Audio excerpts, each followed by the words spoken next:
Okay. Magtuturo nga ako dito. Nandito na naman si Kian. No? Kian, kamusta ka? You know? Ang aga-aga nandito nagbumunta. Pare! Oy, uminom ka ng tubig. Painumin mo natin tubig. Mukhang pagod na pagod na. Okay, mukhang tubig. Inom ka mo ng tubig bago kita turuan.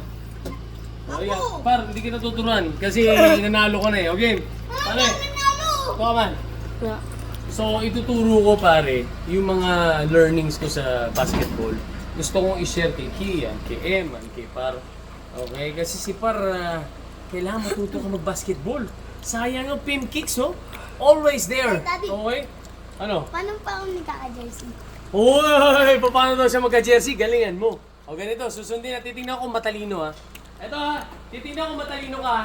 Kasi yung anak ko, si Sandy, pag tinuruan ko, mali agad yung turo ko. Dito ka man.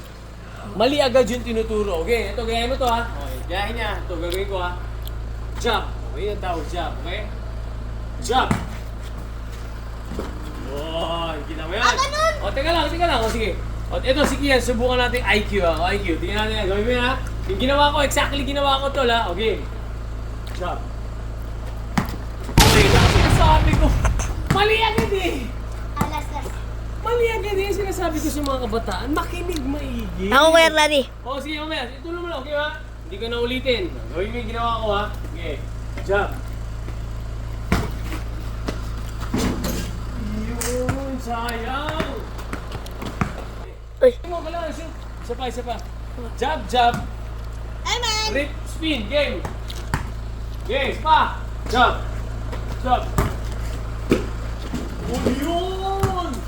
Kasi sinasabi ko, simple, basic teaching lang, di ba mga kabarangay? Yan, ulitin natin.